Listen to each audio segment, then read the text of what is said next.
اگر ربیع الاول میں آپ کا دل سکون محسوس کر رہا ہے تو سمجھ لیں یہ اللہ کا خاص پیغام ہے آپ کے لیے۔ ربیع الاول کا مہینہ کوئی عام مہینہ نہیں، یہ وہ وقت ہے جب کائنات رحمت عالم صلی اللہ علیہ وآلہ وسلم کی آمد پر جگمگا اٹھی۔ یہی وجہ ہے کہ اس مہینے میں ایمان والے دلوں پر ایک خاص نور اور سکون کا نزول ہوتا ہے۔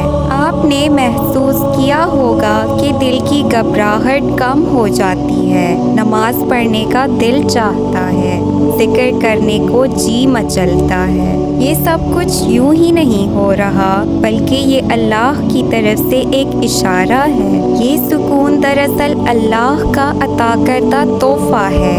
وہ اپنے محبوب صلی اللہ علیہ وآلہ وسلم کی امت کو یاد دلاتا ہے کہ یہ مہینہ خوشی کا ہے، رحمت کا ہے اور اپنے نبی صلی اللہ علیہ وآلہ وسلم سے جڑنے کا ہے۔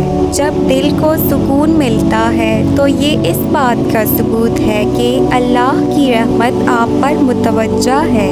یہ آپ کے ایمان کی علامت ہے کہ آپ اس مہینے کی برکتوں کو محسوس کر رہے ہیں۔ یاد رکھیں، اللہ تعالیٰ قرآن میں فرماتا ہے دلوں کا سکون اللہ کے ذکر میں ہے، اور ربیع الاول میں سب سے بڑا ذکر نبی صلی اللہ علیہ وآلہ وسلم کی محبت اور سنتوں کو زندہ کرنا ہے۔ سوچیں، اگر اللہ آپ کے دل کو اس مہینے میں سکون دے رہا ہے تو یہ اس بات کی علامت ہے کہ آپ اللہ کے قریب ہیں۔ یہ اللہ کی طرف سے خوشخبری ہے، ایک روحانی دستک ہے۔ اب سوال یہ ہے کہ اس سکون کو ضائع کیسے نہ ہونے دیں؟ تو اس کا جواب یہ ہے کہ ہم اس مہینے کو نبی صلی اللہ علیہ وآلہ وسلم کی یاد میں گزاریں، ان پر درود بھیجیں، ان کی سیرت پڑھیں اور اپنی زندگی کو ان کی سنتوں کے مطابق بنانے کی کوشش کریں، کیونکہ اصل سکون صرف ذکر مصطفیٰ صلی اللہ علیہ وآلہ وسلم اور اتباع مصطفیٰ صلی اللہ علیہ وآلہ وسلم میں ہے۔ جو بھی شخص نبی صلی اللہ علیہ وآلہ وسلم کی راہ پر چلتا ہے، اللہ اس کے دل میں وہی سکون رکھ دیتا ہے جس کی تلاش پوری دنیا کرتی ہے۔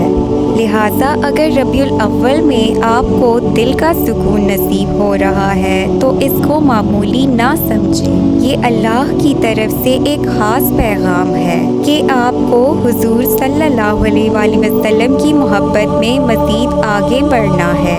اگر یہ بات آپ کے دل کو لگی ہو تو اس ویڈیو کو ضرور شیئر کریں، کیونکہ ہو سکتا ہے آپ کی ایک شیئر سے کسی اور کا دل بھی سکون سے بھر جائے۔ اگر ویڈیو پسند